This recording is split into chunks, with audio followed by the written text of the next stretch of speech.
Okay, so welcome everyone to the second panel we have today on immigration policy priorities in 2021.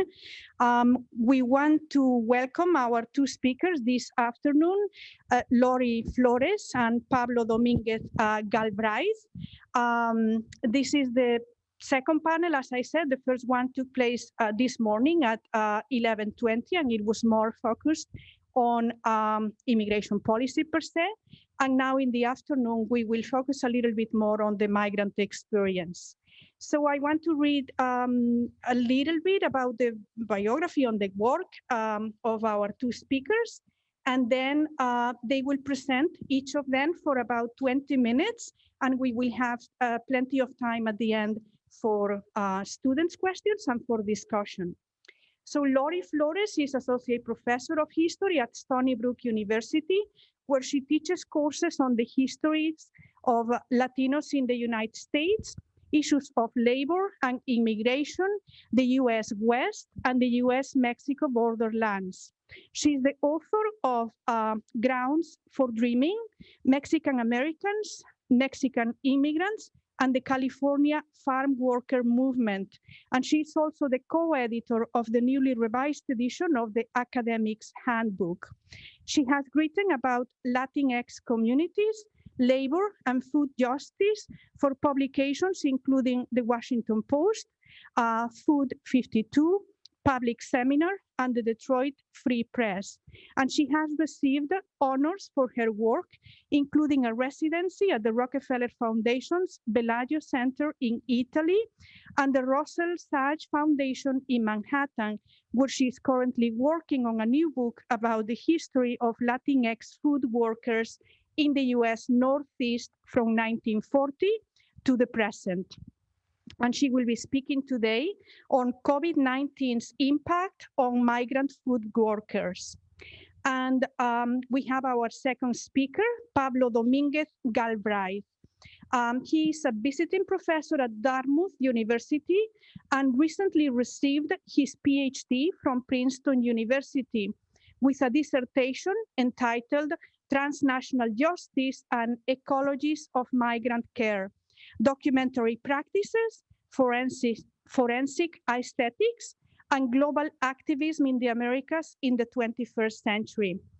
His thesis situates the historical processes of expulsion, displacement, transit, refugee, and return of Central American and Mexican immigrants in the neoliberal era.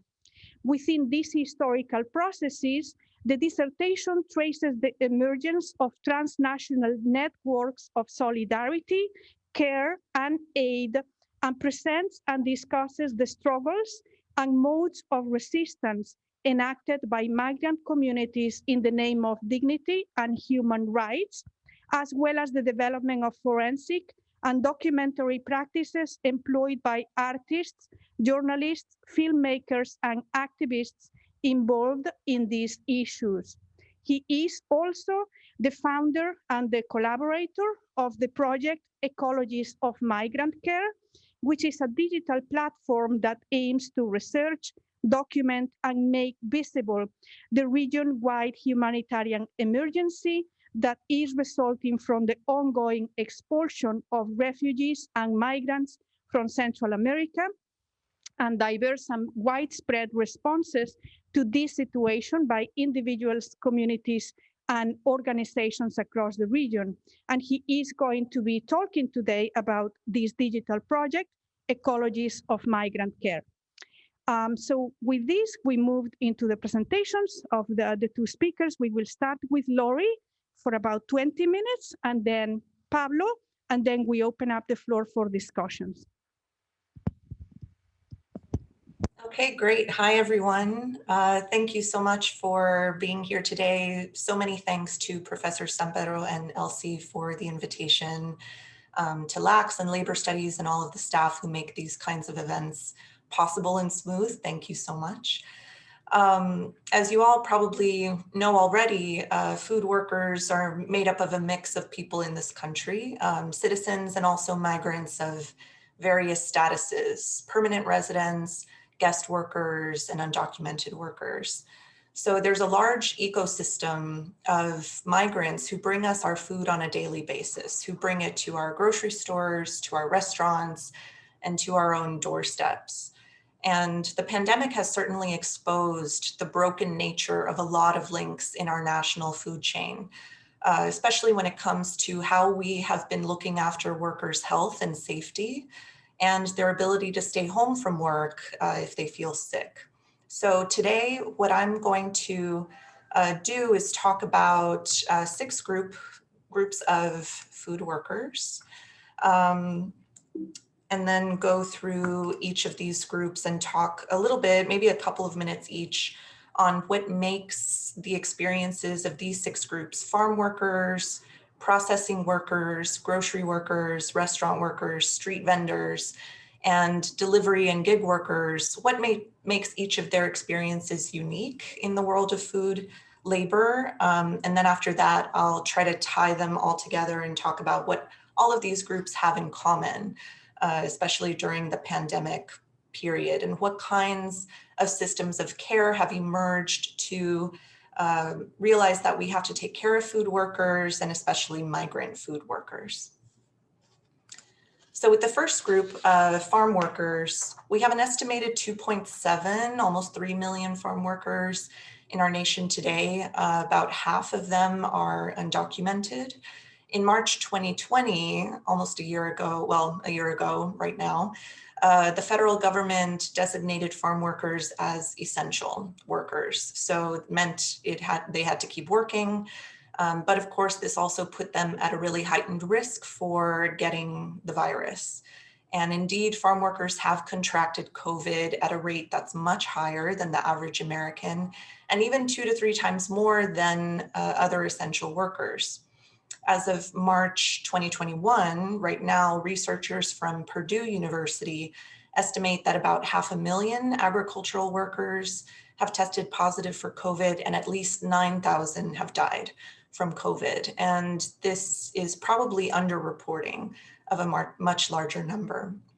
So why are farm workers more likely to contract COVID? One of the first reasons is their transportation. So a lot of these farm workers, especially migrant farm workers, don't have their own vehicles and cars to go to and from their work sites.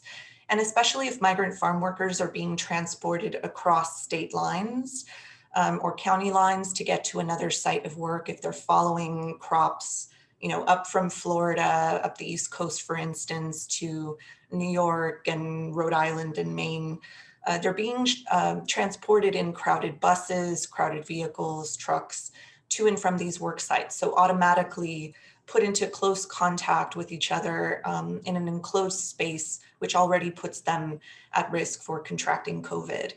Second, a lot of agricultural workers today are H-2A visa guest workers. And a stipulation of that guest worker program is that these workers live in employer-provided housing.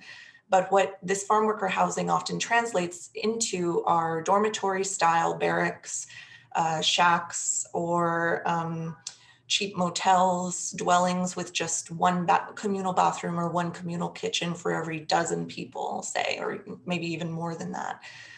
So again, this lack of distance that farm workers are able to keep from each other, not just in the fields, but in the very ways that they move and they live and they rest, that impacts definitely their propensity to contract COVID. And then the safety in the fields, the respect or disrespect that they're given by their employers and supervisors in fields. Early on in the pandemic, one California farm worker told the New York Times that he asked his employer for face masks and they laughed at him. And then he asked them for hand soap and they laughed at him. So farm workers often have had to use their own bandanas that they rinse and dry at home and bring to work the next day. And it's taken a really long time and still is a struggle for a lot of farm workers to get protective personal protective equipment or PPE, like masks, like shields, plastic barriers between them and other people in the fields. And a lot of them are afraid to stay home if they're feeling ill and stay home if they're feeling sick for fear that they might lose their jobs, or especially if they're an H-2 visa guest worker, be deported being taken off their job and being blacklisted from the guest worker program from there on out. So to think about the ways in which farm workers were already burdened by a lot of toxic conditions in the fields, like pesticides and low wages and a lack of overtime, add the pandemic to this. And this has created a really bad situation where COVID has been able to ravage farm worker communities at a really quick speed. Processing workers are another link on our national food chain. By processing workers, I mean workers who are working in beef, poultry, seafood, but also things like nuts, dried fruit, canned vegetables. A lot of processing plants are spread out in all regions of the country.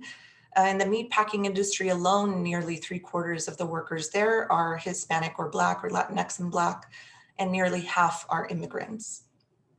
Slaughterhouses and processing plants are real hot zones for contagion. And this is because workers, as you see on the picture on the right, are standing shoulder to shoulder with each other, cutting, deboning animals as quickly as they can on assembly lines, or shelling crawfish as fast as they can on assembly lines. And so the lack of distance there is very much like farm workers in that they really can't escape that type of factory speed and work. Early on in the pandemic in April 2020, the chairman of Tyson Foods took out full-page ads in the New York Times threatening and trying to instill fear into readers and customers that we were facing an impending meat shortage, that the food chain would break soon if we didn't keep workers in the processing plants. And the meat industry had such an effect, and were able to cajole former President Trump and Mike Pence into proclaiming that meat plants and poultry plants needed to stay open. But of course, this came with great risks to the workers inside. Many of these processing workers are H-2B visa guest workers, the B for non-agricultural work, but still seasonal work. And so just like farm workers, food processing workers can be subject to a lot of different kinds of vulnerability, a lot of kinds of manipulation. Employers in the meat industry and the poultry industry were offering bonuses if workers would still come to work. So say $100 if you didn't miss a shift in a week, or $500 bonus if you didn't miss a shift in 3 months. So again, this put workers in the difficult position of, even if they felt sick, they felt pressured to come to work because they wanted those bonuses because their wages are already so low. And they didn't want to miss out on an opportunity to provide for themselves and for their families. But as a result of this, we saw a lot of outbreaks happen at Tyson, at Smithfield. You probably heard of that outbreak in South Dakota, Butterball, Purdue. All of these processing plants, especially in meat and poultry, experienced a lot of people contracting COVID and dying from COVID. So thousands of processing plant workers have contracted the illness, and hundreds of them have died so far 1 year into the pandemic. You see at the bottom there, seafood workers are not exempt from this kind of assembly line work. With the example of crawfish workers in Louisiana, just like farm workers, they are put into crowded dorm-like conditions where they have to live very close to each other without much privacy or distance. And so they are also falling ill to COVID, and they keep working, or if they have to go to the hospital or stay home, find out the next day that their employer has fired them, has called the immigration authorities, and is threatening to blacklist them from the program, from the guest worker program from here on out. So a lot of similar vulnerabilities are being experienced by farm workers and by food processing workers. There was a bright spot for one company, Primex, which is a nut and dried fruit facility in California. And workers there were so upset with the lack of protective equipment and the lack of distancing that they conducted a strike, the picture you see there at the top, organized themselves over WhatsApp and Zoom to try to articulate that they wanted more PPE, they wanted hazard pay for staying on the job, and they wanted more distancing, both inside the plant and outside the plant. And so we're able to get that. But workers need to stay constantly vigilant, and that's a lot of their energy taken by making sure constantly that their employers are not taking shortcuts with their health. Grocery workers, a lot of my students at Stony Brook were talking to me about their experiences working in grocery stores or CVS's. Maybe some of you have had experience in this industry as well as workers or as the loved one of someone who's working in the grocery industry. The grocery industry can encompass not only cashiers and clerks inside of stores and managers, but also food loaders, truck drivers, bodega workers. A lot of people can be encapsulated by this category of grocery worker. And what holds their experiences in common is this feeling of not only fear that customers are not adhering to guidelines of distancing, of masking, but also feeling overall underappreciated and invisible, especially when it comes to someone coming to their defense whenever they encounter hostility from customers in the checkout lines or in the line of their labor. So early on in the pandemic, we did witness some national grocery chains offering hazard pay, or what was nicknamed hero pay, to these workers working in supermarkets and retail stores. A lot of national grocery chains offered $4 to $5 more per hour for a little while for these workers, but over the course of the summer, that hazard pay lost a lot of steam, and fewer stores now are actually offering that hazard pay. Trader Joe's is one of the rare ones who have kept in effect their thank you premium of $2 more an hour, and then in February raised it to an extra $4 an hour for their non-managerial workers. In May 2020, Amazon, Instacart, Whole Foods, and Target workers went on a group strike together to ask for more protective equipment and to ask for more hazard pay. And then recently, we've seen a moment of victory in the Hunts Point market in the Bronx, the largest wholesale produce market in the nation. Workers went on a week-long strike there and were able to get $1.85 more per hour over the course of 3 years. So gaining a gradual wage increase. But again, it took Alexandria Ocasio-Cortez bringing more visibility to that strike to get people to notice and to care more, and for Hunts Point market to offer its essential workers higher pay.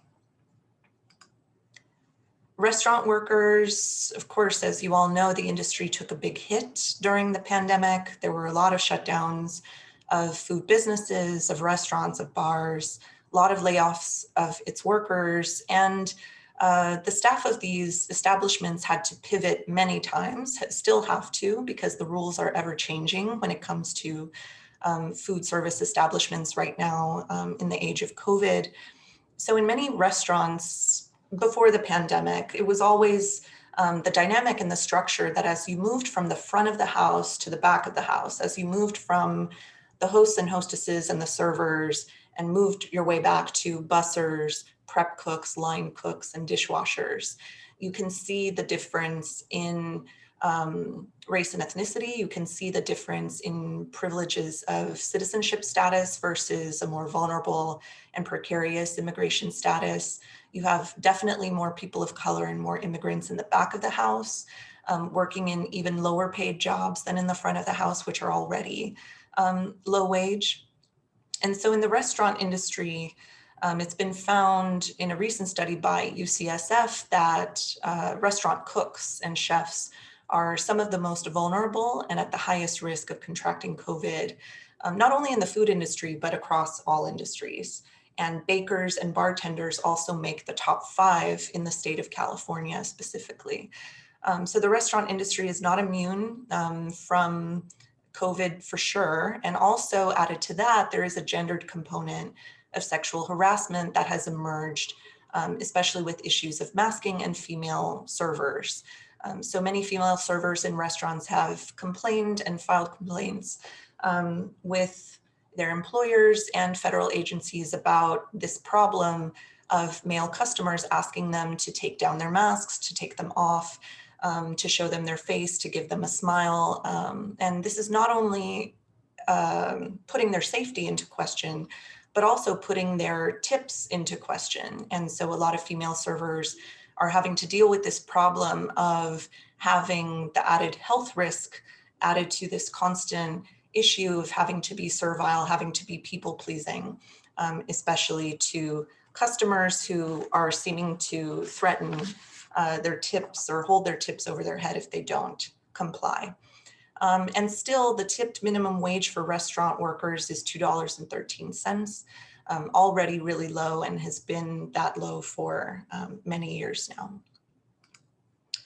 When it comes to street vending, due to many factors like job loss or evictions, or if you're undocumented, being ineligible for the stimulus checks and COVID assistance, a lot of people for the first time, a lot of immigrants and migrants started pivoting towards becoming ambulantes or street vendors, not only in New York City, but in many places around the United States. So either these migrants are making their own food and offering things that they're making in their own kitchens, or they're getting produce from Hunts Point or from other suppliers that they know in the community. And they're either operating without permits because the cap on vendor permits is so low here in the city, in New York City and specifically, or they're operating and buying very overpriced permits on the black market to be able to sell on the streets. But of course, if you're a street vendor, you put yourself at greater risk of not only interacting with the public, of course, but also putting yourself at risk of higher rates of criminalization and surveillance by authorities in the city. So if you're a migrant, and especially an undocumented migrant, it is a risk to put yourself out there as a public food seller. But some migrant entrepreneurs have been having success with selling food on the streets. And finally, we have delivery workers and people who are taking on gig work for food delivery apps like Instacart, Seamless, Caviar, Uber Eats, DoorDash. There's so many now, and they have really proliferated with COVID. In fact, just looking at Instacart in this past year, Instacart orders have exploded 500% in the past year due to the pandemic. So a lot of people join these food delivery apps as shoppers, as runners, as delivery people going up to doorsteps. But there has obviously been a lot of issues with these food delivery apps. So there is a lack of transparency when it comes to tipping. Not only are workers not really informed, and consumers, customers are not informed on these apps oftentimes how much of their tips are actually going to the actual individuals who are giving you your food at the end of the transaction. But also on apps like Instacart, customers, and this was happening especially at the beginning of the COVID outbreak, were luring delivery workers with really large tips on the app and then canceling the tips once their food was delivered. So there's been a lot of exploitation of drivers, shoppers, and people on bikes coming up to doorsteps. And there's also the threat and the risk that some of these delivery workers take in encountering violence, such as robberies and assaults from people who either lure them to remote locations, delivery locations, or who accost them as they're working at night in certain neighborhoods, or just coming up to them when they're not paying attention, or if they leave their electric bike somewhere and stealing the bike, or trying to steal it at knife point or gunpoint. So the number of robberies and assaults of delivery workers in particular has really risen 2-3 times fold what it was. And in New York has been in the hundreds just in the past year. So you see how many, and these are not even all of the links in the food chain, but you see that these 6 groups have a lot in common with each other. So the common experience is that all of the food workers that I've talked about here, what they all experience is precarity. And this kind of precarious status not only is due to a more vulnerable or less privileged immigration status for them, but also angles like gender, race, class, et cetera. All of these things are factoring into their sense of having a very tenuous and vulnerable position in the food chain. Many of them are pressured to keep working despite the risks to their health and safety. All of these people are praised as essential labor, but are yet are so invisible in our society and marginalized in our economy. Many of them endure violence and harassment. There's a lack of infrastructure for actually monitoring their labor conditions on the ground. So our federal agency of OSHA, the Occupational Safety and Health Administration, does not have enough staff to make sure that inspections are going on in workplaces and that workers are being treated properly. And neither do we have the proper infrastructure for the H-2 visa program to do the same for those guest workers. So it's highly ironic that the very workers who feed us on a daily basis are going so unnourished themselves, not only when it comes to their labor rights, but also their ability to afford the very food that they help to get to us, right? What they harvest and what they cook and serve. So what kind of ecologies of care have developed around food workers? There have been a few things that communities around the US have been doing, including here in New York. So first of all, there have been community food initiatives to get food boxes to food workers. Undocumented restaurant workers in LA are receiving food boxes from a program called No Us Without You, which is distributing food boxes to undocumented restaurant workers and their families. Community fridges, like you see there in the picture, you might have seen some around New York. There's also some in Philadelphia, LA, other cities around the nation, where volunteers stock fridges with whatever they can give in terms of food. And in New York, a lot of these fridges are powered and given electricity by nearby delis and bodegas. So it's interesting to see how food businesses are supporting food initiatives, which then serve other vulnerable food workers.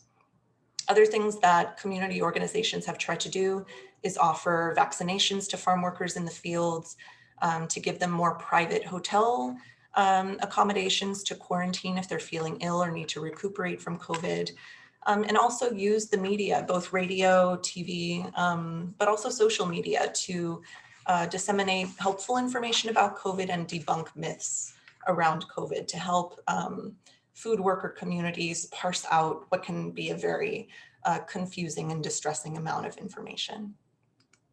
And I'll conclude by partially getting to an answer, but also we can talk about it in the Q&A about a question that almost all of us, if not all of us, have at the end of all of this, which is what can we do? What can I do as an individual? So first of all, we need to keep paying attention to the actions that are being taken by food workers right now, because this is a critical juncture where maybe change can happen because of what the pandemic has exploded open for us. And support legislation that can aid these vulnerable food workers at all parts of the food chain. So a Farm Worker Modernization Act is being put forth in front of Congress right now. It's a bipartisan bill that will offer a path to citizenship for undocumented farm workers and their families, and make some reforms to the H-2 visa guest worker program that are really important. In New York City, a drive for an excluded workers fund, which would tax the city's wealthiest people to provide some relief for undocumented workers, is going on right now. And there's ongoing fights for more hazard pay, sick leave, health benefits, more transparency when it comes to tipping. All of that is happening alongside calls for strengthening OSHA and strengthening our labor inspection force to be able to make sure that our workers in the food chain are being treated fairly. And finally, all of us as eaters, as consumers, as customers in food spaces, we need to realize and acknowledge that a lot of our food and the cost of our food has been subsidized for years, for decades. These prices that we see in our grocery stores and in our restaurant menus, they're there because the food industry has been built on the backs of more vulnerable people. And it's because of farm workers and restaurant workers and other workers' low wages that we've been able to see the prices that we have. So in a post-pandemic world, we need to keep up the public sympathy and be able to call out whether food price changes in the future are being reflected in the better treatment of workers, and whether we see rising prices happen in food, and be able to ask whether that price increase is filtering down to the people, to the workers at the bottom of the food chain. So I'll end there, and I look forward to talking later. Thanks.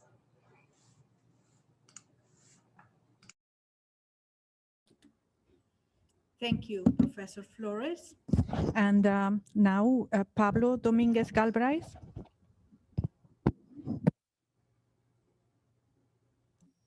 Hello, can you all hear me? Yes. Okay, perfect, great. That was great, Laurie. Thank you so much. I think we're gonna have a lot of things in common. I'm also gonna talk about, at the end of my presentation, about food security initiatives in the New York area. I'm gonna start sharing my presentation.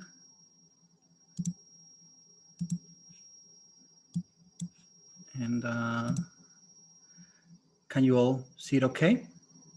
Yes, perfect. Okay, great.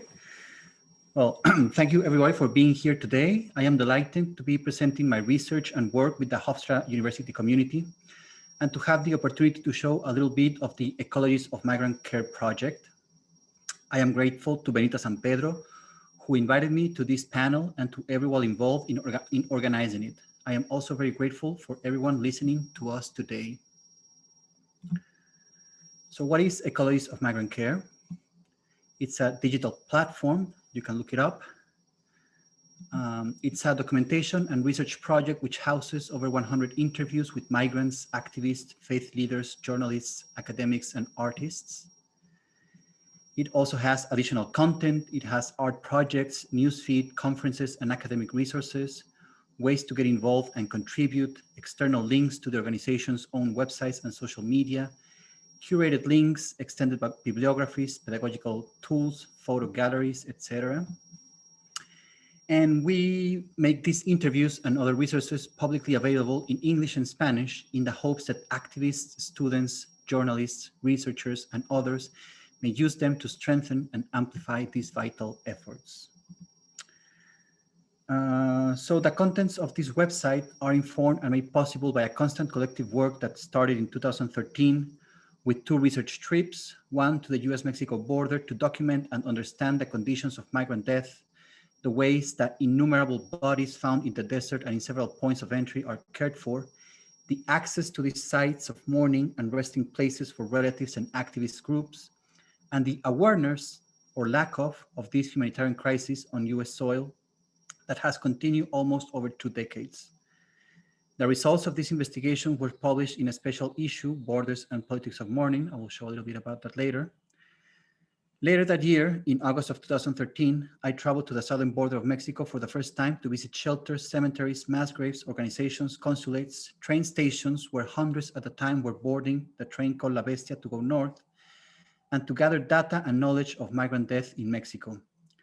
I was asking myself the question the famous philosopher Judith Butler was posing in a widely discussed book at the time. Whose lives are grievable in the US and in Mexico? A specter was haunting North America, the specter of the Central American migrant and her invisible death. I met Diana Taylor, the head of the Hempstead Institute for Performance and Politics at NYU in 2014. We started talking about the desperate situations Central American and Mexican migrants were facing and the ways we could get involved and direct our efforts in academia to raise awareness. We decided to collaborate, and in November of 2016, we started the Ecologies of Migrant Care initiative funded by the Luz Foundation. The Ecologies of Migrant Care project traveled to El Salvador, Honduras, Guatemala, Mexico, Arizona, and the East Coast for the next 3 years with a team of researchers, a film crew, and with project managers, web designers, editors, and people helping with transcription and translation of the material. In the spring of 2019, we have launched the website Ecologies of Migrant Care in Spanish and English.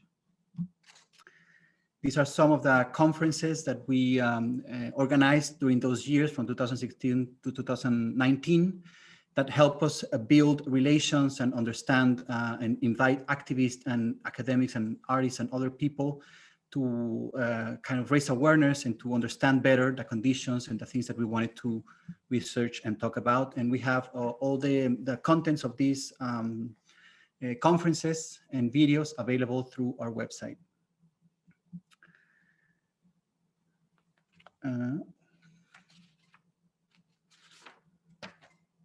So this is how, this is the landing page of the website, the description of the project. And in the About Us section, we mentioned the main collaborators of this project, although it is impossible to give a mention to the countless people that have helped us in one way or the other. This main team is composed of 3 main researchers with Diana Taylor as the director of the project, 4 filmmakers and photographers, 2 project managers, 2 web designers, 2 video editors, and 3 transcribers and translators. The website has a dedicated interactive map that displays interviews according to the location where each interviewee and/or their affiliated organization is based. It provides another look at the distribution of networks of care, or as we like to call them, ecologies. The main tab displayed in this website has links to all the different sections. We divided the interviews in 5 main sections: expulsion resistance, in-transit refuge, disappearance search, deportation return, and rendering accounts. We provide links to other sections, including all the interviews, map artistic interventions, news updates, and additional resources. And as of yesterday, a new section has been inaugurated, the COVID-19 section, which includes interviews with activists and community members that have aided undocumented and migrant communities in the New York area with food security and other types of care. This is how the interviews are displayed, to be searched by name or by clicking in the tags plus filter.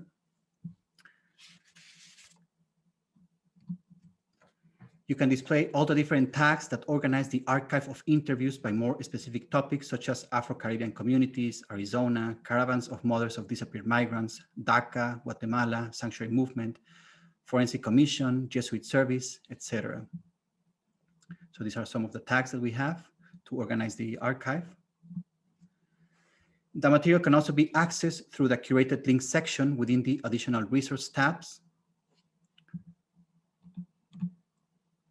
And now I'm going to start talking about some of the sections of the archive of interviews that we have. And I'm going to select a very few of these interviews and cases. And I'm just trying to do a narrative to kind of understand not only what the context of the website has, but also all the issues that we want to address by doing these interviews and talking to these people and doing this work.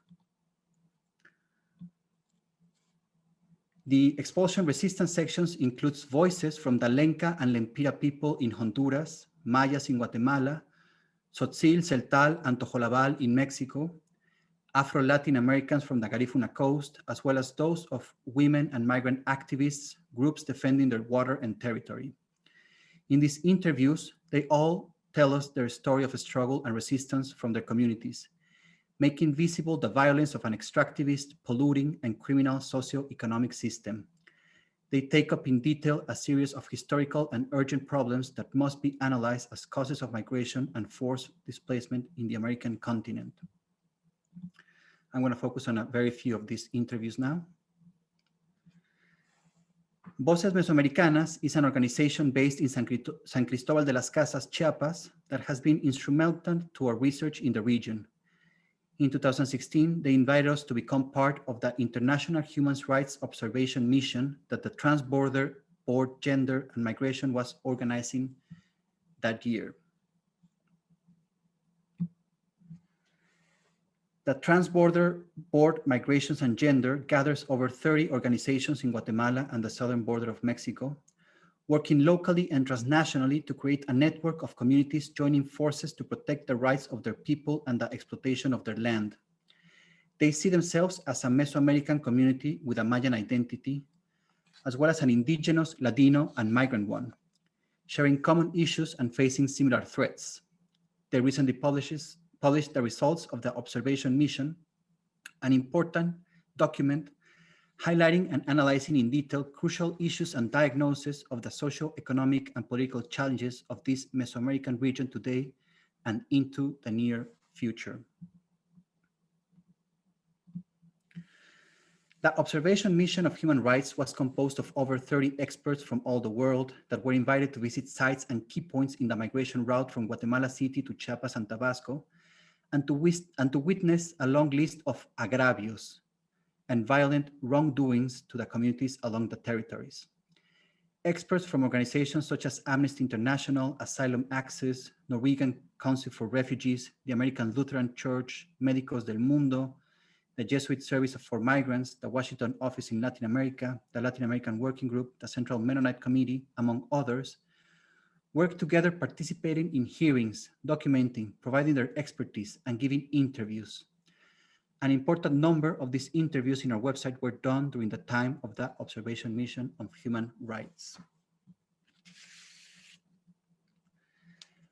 During the observation mission, Voces Mesoamericanas carried with them a map of the region with the geographical information and location of the military, police, and border controls, as well as the points of interest for mining projects, palm oil monoculture development, hydroelectric plants, and a host of other extractive and economic interests. The map gave us a visual representation of the real interest in enforcing border policies and securitizing with three main belts, the inner parts of Chiapas and Mexico. The Southern Border Project Program, Proyecto Frontera Sur, funded with US aid through the Merida Plan, similar to the Plan Colombia, serves not only to criminalize undocumented migrants crossing Mexico, but to support multinational investments and development by using military and police force to silence activists, ecologists, indigenous leaders, and others against the expropriation and exploitation of the land. So what we see here is how the input of all these communities, when this observation mission was displaying the map and they were telling us exactly what types of situations they were dealing with, the transnational companies, the military, everybody involved in causing distress, poverty, and violence in their regions. And so all that input that started as this observation mission going from town to town, from place to place, ended up in an important map that was then later developed by other groups with all that input that tells a story of how what we call the enforcement of border security and migration control overlaps with also protecting the interest of transnational projects, mining projects, palm oil projects, hydroelectric plants, etc., that uses the excuse or the so-called protection of the borders to protect their own investments, their own projects, to expel people and to control the areas that they want to control in order to exploit and continue the extractivist projects in this region. So what we see here is this overlapping of military, police controls, paramilitary controls with those same transnational projects and mega projects and interest in the region.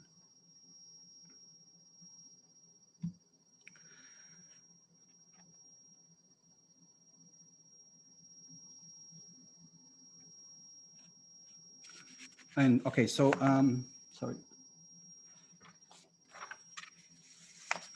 In Honduras, we interviewed Marlene Reyes Castillo, the current leader of the COPIN, the Consejo Cívico de Organizaciones Populares e Indígenas de Honduras. She inherited the leadership from Berta Cáceres, a worldwide known environmental leader that was murdered in March of 2016. Berta Cáceres was and remains a symbol of women's and indigenous resistance. That is why in this interview, Marlene Reyes Castillo says, "I would like to encourage you all to build international solidarity, to join the struggle, because Berta's proposal was a life project against a death project." These are some of the images of the COPIN, this very important indigenous Honduran organization, community, and human rights center. And they are still trying to keep up with the high values and mission that Berta Cáceres initiated when she founded this center in Honduras. And what the woman that we have in the upper right image is the daughter of Berta Cáceres, now also leading this organization and continuing the important mission. I'm going to talk a little bit of some of the videos in the section in Transit Refuge. The in-transit refuge section documents conditions of transit along the migration route linking Central America to the United States and Canada. The fight led by migrant shelters, soup kitchens, parishes, and centers for displaced migrants, and the many forms of refuge and sanctuary provided by people and organizations that provide aid to those in transit.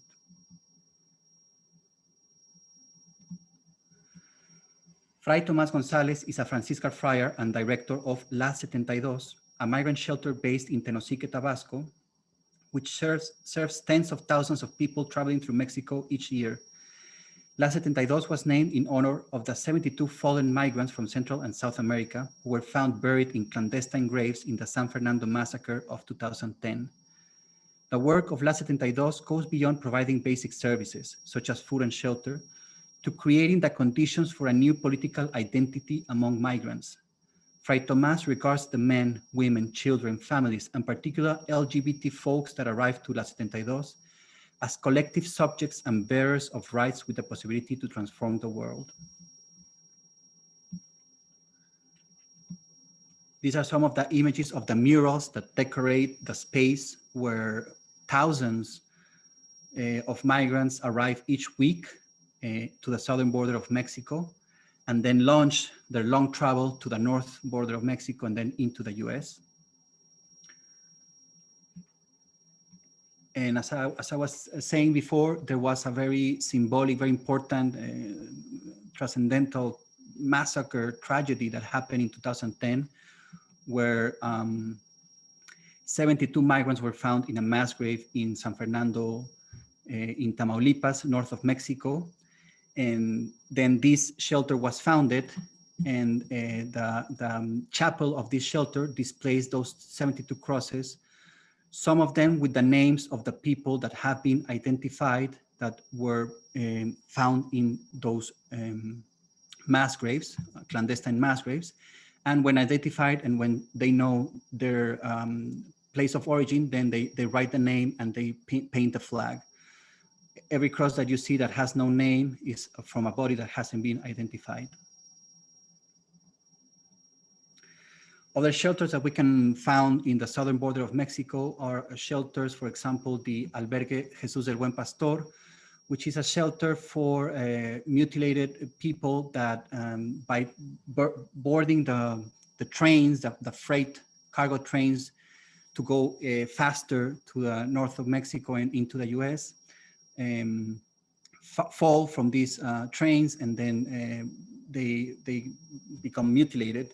And so this is the Albergue Jesús del Buen Pastor shelter is the only shelter in Mexico that helps with providing care and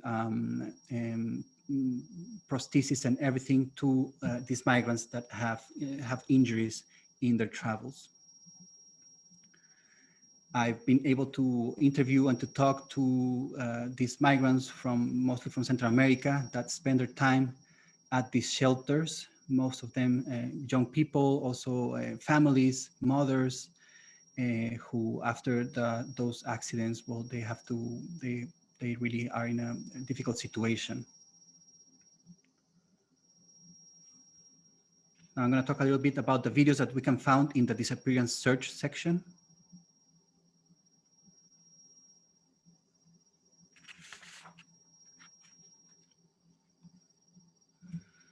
Sorry. Sorry. In the disappearance search section, we found interviews with forensic anthropologists, organizations, and individuals providing water, aid, and rescue to migrants stranded in the desert. The many communities of relatives of disappeared migrants from Central America who participate in caravans crossing borders looking for their loved ones, and the lawyers and activists that help them seek transnational justice via identification, localization, repatriation of remains of their loved ones, and demanding reparations and actions and policies that ensure the non-repetition of the crime of forced disappearance.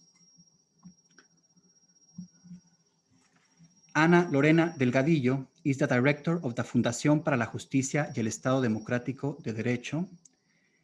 The organization, which is based in Mexico with a presence in Honduras, Guatemala, and El Salvador, empowers victims and advocates for policies that favor transparency and accountability.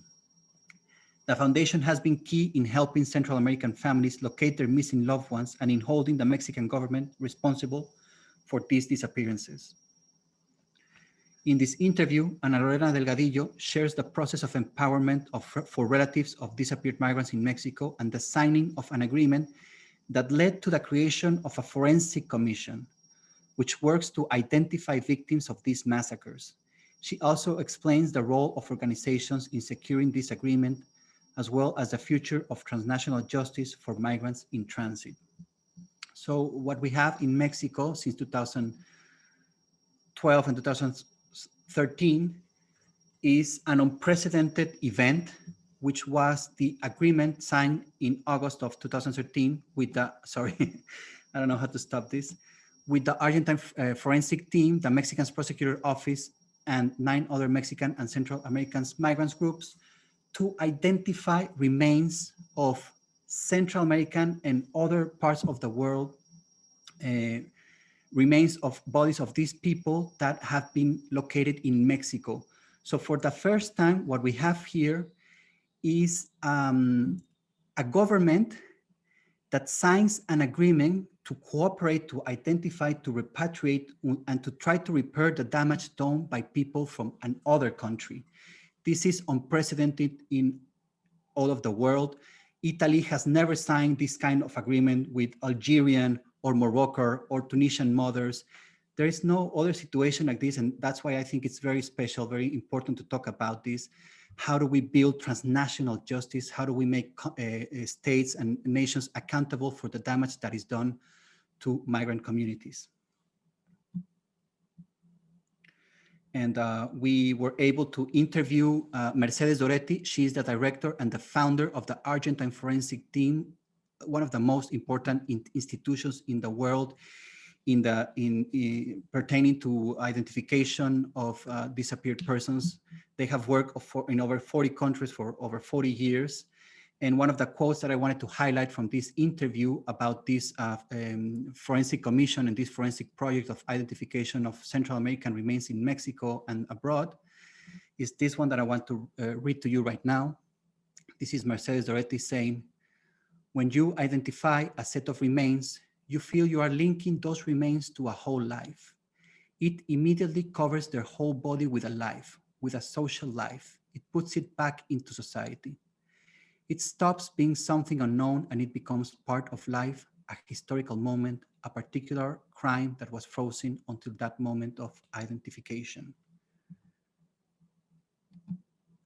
So in the section of disappearance search, we have interviews with relatives of disappeared migrants from Honduras and El Salvador, from COFAMIDE, an organization in El Salvador, and from COFAMIPRO, an organization in Honduras. Many of these cases are mothers of migrants that have been found in these horrendous massacres that had happened in Mexico in the last decade. And they're still not only searching and trying to repatriate the remains of their loved ones, but helping other mothers with their causes as well. From over 16 years, a caravan of Central American mothers has crossed Mexico looking for their loved ones year after year after year. And this is one of the most important, for me, one of the most important social movements happening in our region today. These are mothers that organize themselves, pay their own tickets, and look for their loved ones every year, going to many, many towns in the southern part of Mexico, central part and northern part, exposing themselves for the dangers of doing this dangerous trip, but also raising awareness, establishing relationships with other victims of disappearance in Mexico, not only migrant victims, and really raising their voices and empowering themselves. And I think this is one of the most interesting, most important social movements that we have today. And I think it has to be signaled and it has to be talked about and discussed, also because of how violent media has portrayed the idea of caravans coming into Mexico and the US borders in recent years. And one of the interviews in this section is the interview to the Committee of Relatives of Disappeared Migrants of Central Honduras that emerged as a result of the Cadereyta massacre in Nuevo León, Mexico in 2012. Many of the relatives of the members of COFAMICEN were brutally murdered by the Zetas cartel on May 12, 2012. In total, 49 people were killed and their bodies thrown onto the highway to send a message of intimidation to the general population. Since then, the family members interviewed in this video have gone through a long and painful process of identifying and repatriating their loved ones' remains. They seek justice, reparations, and end to this violence. And finally, if I have maybe a couple of more minutes, I just want to talk about the latest section that this project has launched. It was launched yesterday, and it's the COVID-19 section of this documenting project, which portrays the local ecologies of migrant care and rapid response to COVID-19 via parishes and other groups that have organized themselves to create food security to their own communities. So in March of 2020, on the heels of a year marked by aggressive ICE raids across New York City, the first wave of the coronavirus pandemic burned through immigrant communities. The pandemic brought illness, hunger, and death to vulnerable workers, families, and entire neighborhoods. The mandatory closure of all non-essential businesses and activities, along with stay-at-home orders and social distancing guidelines, shuttered many places of employment where undocumented workers earned their living. As illness and unemployment struck, food insecurity became a growing emergency. Faced with this catastrophe, migrant-led activist networks, faith communities, solidarity groups, advocacy organizations, and other allies, the local ecologies of migrant care immediately turned their attention to the very real menace of hunger. In this latest chapter of our work to document and archive hemispheric ecologies of migrant care, we offer portraits of the lives and the work of the women and men, almost all of them migrants, who labor to sustain each other and their communities through food assistance. In the face of a public health catastrophe that has exposed the deep, unjust circumstances in which they live and work, they have worked in defense of the life and dignity of their communities and families. So these are the newest interviews that the project and the website has. I think they're all very interesting, very important, talked about, and kind of connect very well with what Lori just talked to us about. And finally, I just want to finish with a quote by Sayek Valencia. She is a philosopher and trans feminist border theorist. And she says, the intensive work of de-neoliberalization is a necessary undertaking in order to share other practices and perspectives that take place in different and unexpected regions of the planet, promoting the sustainability of life without professing reactive or sectarian discourses. Zapatismo, transfeminism, the pro-choice movement, and the movements in defense of the land in different parts of the continent convey to us that the new faces of the revolutionaries do not belong only to the white, bearded, male leftist subjects. The new faces of the revolutionaries belong to the insurrectional bodies and citizens that do not reproduce submissively the liberal, neoliberal, and heteropatriarchal project disguised as national project, but instead constitute a nosotros cuidadano, we caregiver, that decenters the figure of the masculine citizen and enables mutuality and care as a framework to produce not ciudadanos, citizens, but cuidadanos, caregivers. I would like to show some videos, but I think I'm over my time limit, so we can maybe better open up for questions and comments and see where we go from there. And thank you so much for the opportunity. Okay, so thank you very much to Professors Lori Flores and Pablo Dominguez Galbraith. And we will start now the question and answer session. And Professor Brenda Elsie, my colleague and co-director of the LAX program here, will help us with that. And I will bring the microphone if we have questions from the classroom here where I am.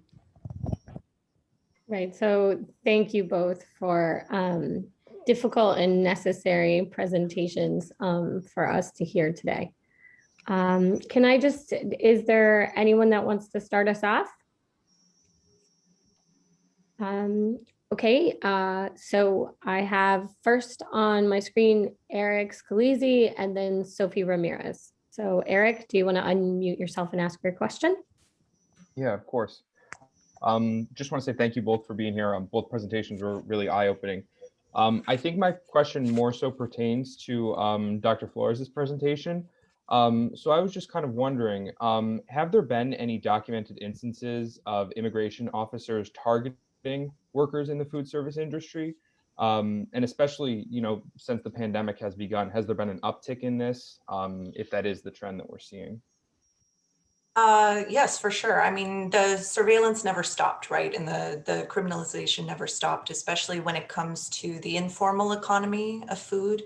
So street vendors, like I was saying, are definitely the ones who are putting themselves at risk, like on the street, in front of police and other authorities that may be passing by, and conducting inspections, even more so in certain neighborhoods. So for instance, Jackson Heights is one of the ones that is most focused upon here in New York City, because the authorities know along the Roosevelt Avenue corridor, a lot of migrant food entrepreneurs are trying to make a living, selling everything from produce to tamales to masks, to anything. So there's definitely been an uptick, but I think concurrently there's been an uptick in activism and alliances at the same time. So in order to push back against increased immigration raids in farm workers' fields or on the streets when it comes to food vending, I think there have been a lot more organizations that have started working together in pairs or in teams to fight back,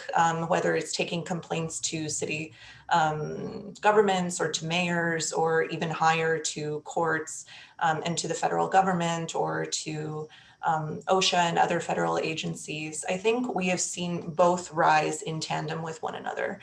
So in the case of street vending, there's been a big push, and it's recently been victorious, to raise the cap on food selling permits.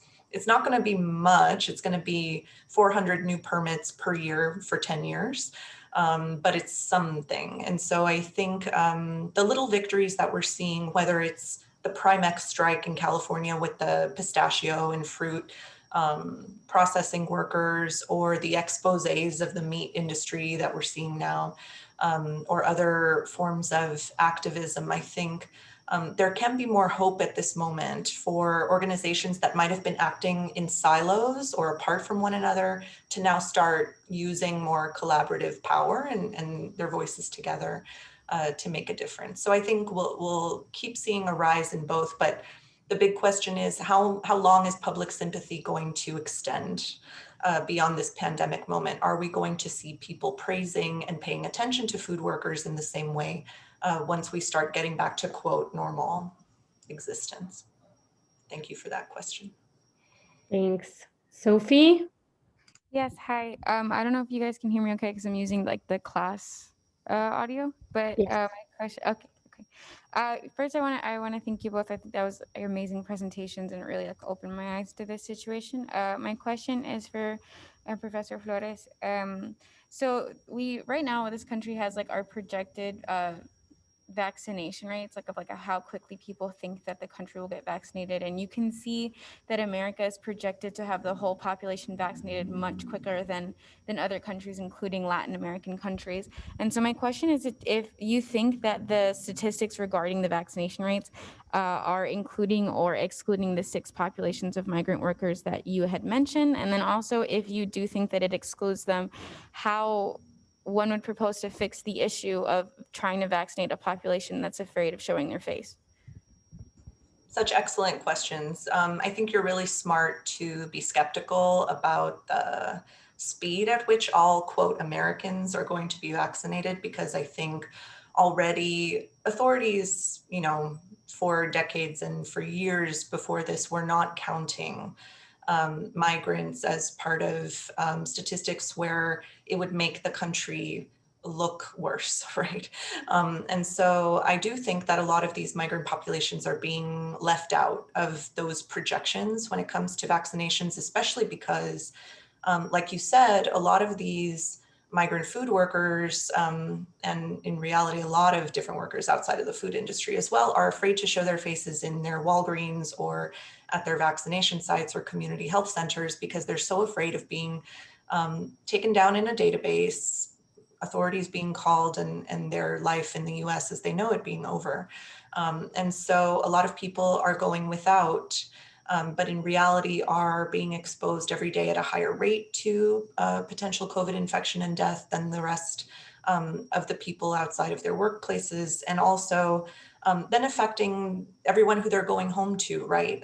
So whether or not they're staying in employer housing, they're affecting people. If they're going back to a private dwelling with their loved ones, they're scared, of infecting their children or their elderly relatives as well. So the fact that we're ignoring these populations is really harmful to us as a whole. We are so intertwined with one another that it should not be the case that we are treating food workers as invisible and a class apart. Florida Governor Ron DeSantis was calling farm workers those people. If those people get near us, it'll be more harmful for the outbreak. And so it's really important for us to call out whenever that kind of rhetoric is happening, because what it does is perpetually keep people in this space apart, and then compartmentalizes what we think about when we think about public health. Then we're leaving certain people out of the public. So I think it will take much longer than the projections we're seeing now, truly for every person here in the United States who's living and working in the shadows that we are either not paying attention to or who are purposefully being designed to be out of our view, for them to be vaccinated along with, quote, the rest of us. Thank you. Okay, I have Brittany and then Sean. Yes, thank you both for your incredible presentations. I feel like I learned a lot. I do have a question about if you know how COVID has changed, basically the migration route, things like the shelters that were discussed. I mean, out there at lower capacity now, so are more migrants, placed on the street. I mean, people like on the Ecologies of Migrant Care website, there is articles about Las Personas. Are they still doing what they're doing? Or the Coyotes, have they slowed down their work at all? I mean, I don't even know if the US is more or less desirable for work right now during this pandemic. Just in general, like how has COVID affected migration between Central America and the US?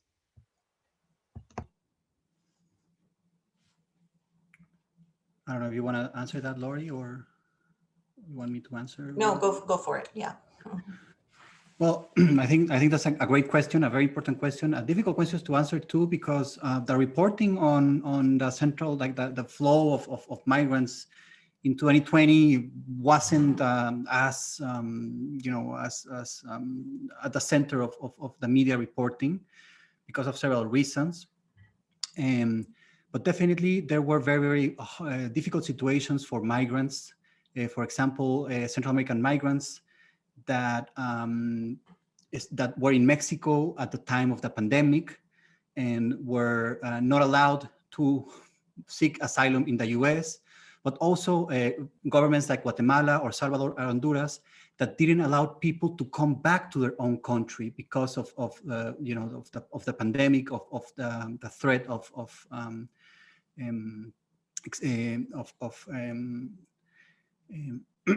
sorry. Contagion, sorry, yes. And so migrant communities and migrant people in Mexico, in the southern border, in other parts of Mexico, were neither allowed to go up or go down, return or continue their journey, and effectively they become stateless people for a while. And so there's a very interesting article from my colleague Jorge Cuellar. He's a Salvadoran scholar, talking about this issue about statelessness during that pandemic. So that's one example. There was a recent migrant caravan, which is a way of a large number of people walking together to protect themselves, to have better chances of having being treated with more dignity and being heard more, and also achieve reaching the northern border of Mexico and enter legally or whatever they want to do, show themselves off at the port of entries or otherwise. And so this new caravan that I think it was initiated in late in 2020 was immediately stopped by Guatemala, in the southern border of Guatemala, using also COVID and pandemic kind of reasons or excuses to not letting any of these people seek asylum legally or otherwise. And so many of the shelters are reporting right now an increase in the dangers of people traveling today. They are exposed to more dangers because they are not allowed to board the trains anymore. They are kind of like, there's the National Guard in Mexico in the new government, or a leftist government of Andrés Manuel López Obrador, has been in place in the southern border of Mexico and in the northern border of Mexico. Last year, we had 20,000 National Guard Mexican military people enforcing the securitization and the militarization of border and impede people coming in. So what this creates is not less people coming in, it just creates more dangerous paths for people to go and try to cross into Mexico and to the north. And this just increases the costs of travel via coyotes or otherwise. And also you have to go to more dangerous paths through mountains, through non kind of like direct straight roads. And it just makes it harder, more costly, and they are more vulnerable for all these reasons. So it hasn't been a good year at all for the migration flow. And I think the governments have used the pandemic excuse to enforce very aggressive, militarized policing practices in their borders. Thank you. Sean? Hi, thank you for your presentations. This question's for Professor Flores. I'm aware that people are receiving stimulus checks from the federal government for, for doing essential work and things. I was wondering if any of these 6 groups of people that you were talking about before, like either are not getting these stimulus checks or any other financial things that like currently they need to worry about right now? Yeah, great question.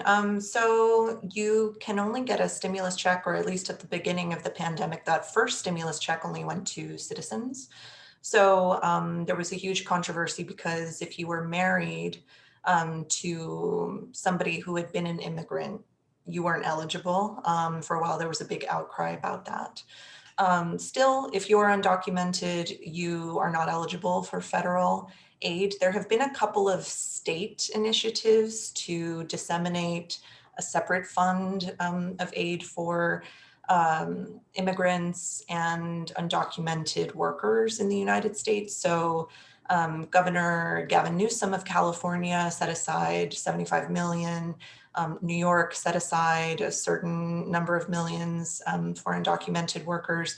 But because we have so many working in those big states, the aid went like that, and it didn't get to everybody. So applications for that limited fund, it might sound like a lot of money, but $400 checks going to these people, it ran out pretty quickly. So still, that's why there's a drive right now in this state, or in this city rather, for an excluded workers fund, because a lot of that federal aid is not getting to people. It's coming more in the form of the forms of mutual aid that Pablo was talking about. And in my case, in the realm of food security, it's been people on the ground who are trying to care about other people around them who are giving more of the concrete aid than the federal government is, or even most state governments are not doing it. So yes, I would say a lot of food workers, if they're not citizens, are not getting any of the stimulus initiatives that other people are benefiting from right now. Thank you. And we have a question from the floor from Paul, and I think, go ahead.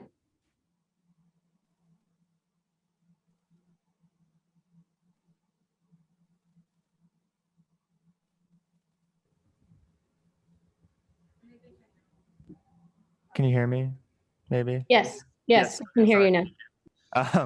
Okay. First of all, thank you so much, especially Professor Flores for highlighting the food industry as a whole, and how COVID has hit it, especially with respect to migrant workers. It's something that I don't think the general public hears enough about. But I have a question specifically for Professor Dominguez about the you talked a good bit about the de-neoliberalization of basically how, you know, society as a whole in Mexico, Central America, pretty much anywhere that migrants are, can be, have been, or will be. And I'm curious about what you personally believe it will take to achieve a basically a level of de-neoliberalization that we can see that the migrants can actually experience an improved experience, a better lifestyle, you know, just make you know, at what point will we actually be able to see and feel an effect of de-neoliberalization, and what will it take to get there? Yeah, thank you so much, Sean. That's Sean is your name? Oh, well, thank you for that. Sorry, it was Paul. Thank you for that. The question of the $1 million question, no? But I would just turn your question around. Instead of thinking what will it take to de-neoliberalize the world, how much can we continue with this model? I mean, we've seen like the effects of expulsion the last year in Honduras, for example, that were attributed to the hurricanes, to the earthquakes, to all the climate change that is happening around. Migrants and refugees today cannot be only understood as economic migrants, or even, you know, people fleeing violence, persecution, threats of being killed or murdered by gangs or whatever. They are also, most of them, if not all of them, if you I follow an activist that is always interviewing migrants in the southern border of Mexico, Ruben Figueroa, an extraordinary person. And he has told me many times, like every time I talk to migrants today, they tell me, I am fleeing because as they talk, they understand themselves, they see themselves as climate refugees. And this is a very important question, because what has happened in Latin America from the 70s onwards is obviously the privatization of many of the government companies, but also the selling, the concessing of territory to transnational corporations that do mining, that do oil industry, that export, for example, cow meat in Brazil. That is in Brazil is the main factor of the destruction of the Amazon, and the Amazon has to do with the ranchers that need the soy to feed the cows, and so they need to, deforest immense amounts of land in the Amazon to then have this cow industry and this food and this meat industry exporting, etc., all over the world. So the same happens in Guatemala, for example.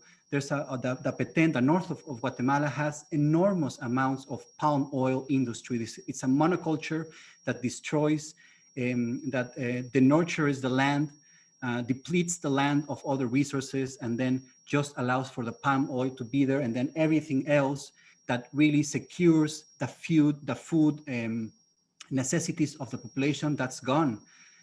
So in Chile, for example, it's a country that had a dictatorship in the 70s. The constitution was changed through that dictatorship, and today 90% of the water sources are privatized in Chile. Enormous amount of territory is privatized for mining companies that are not Chilean, obviously are Canadian, the US, China, etc., many countries. But that model, how much can we sustain that model? We're seeing the devastation, the ecological devastation that the neoliberal model has had in these countries. So that will be for me the question to ask: how much can we sustain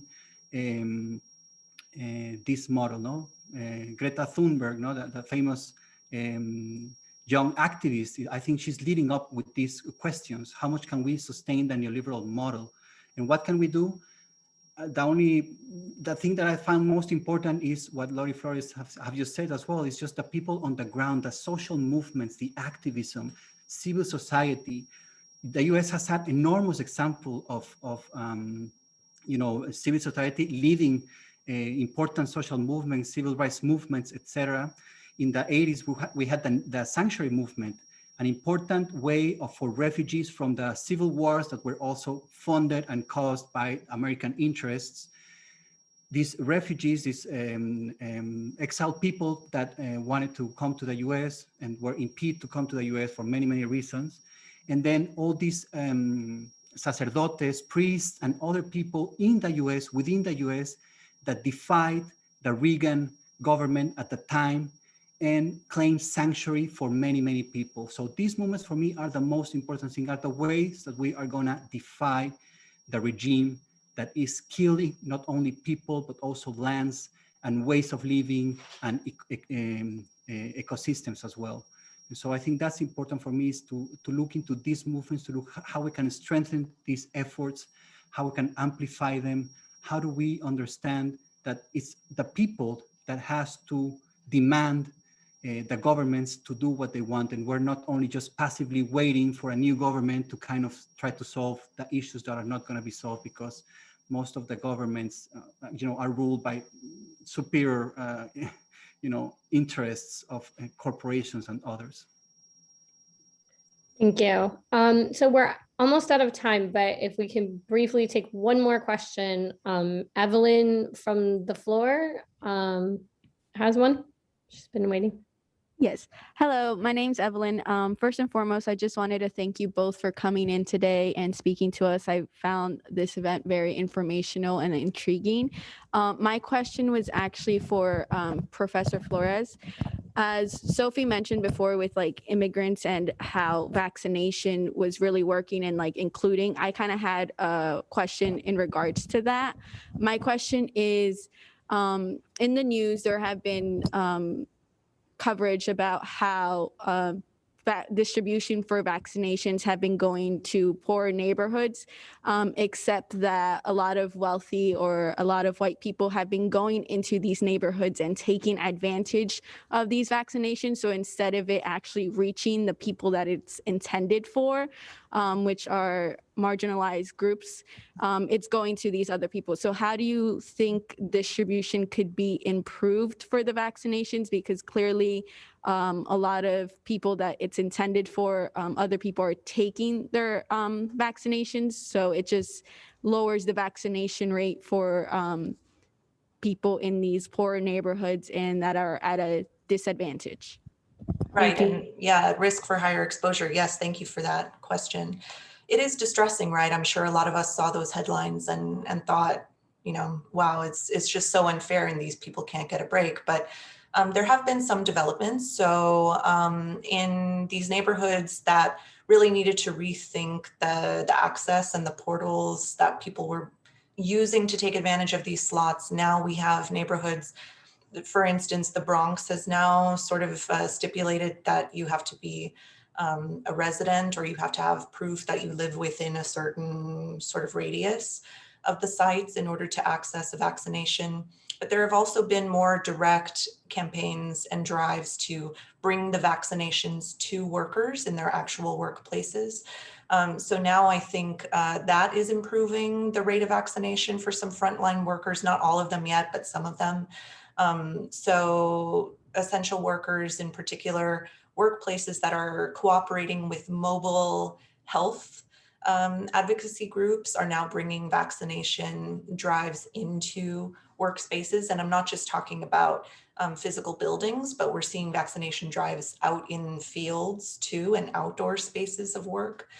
So I think people are becoming increasingly aware of the need to put some boundaries around those vaccination community sites in order to target the very people that are at a higher risk because they're interacting with each other and with the public every day. So I think we are seeing some improvements, but it needs to be happening faster because the more we wait, the more these people who are in vulnerable positions are going to keep contracting COVID and keep spreading it and potentially dying from it. So we need to be acting at a much quicker speed with that issue.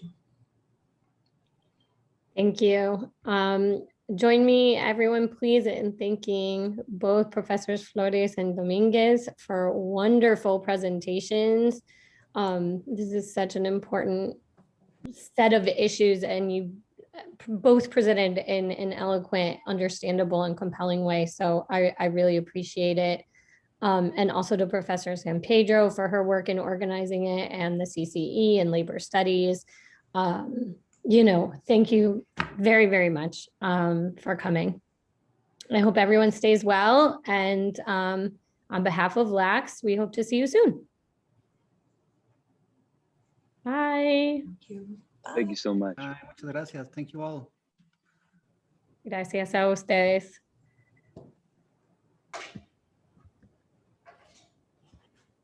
Forgive me, I have to pick up kids. No worries. Bye. Good to see you. Care work, more care work, but Yes. not as difficult as theirs. Okay. Saludos, abrazos. Ciao. Ciao, ciao, ciao. Okay.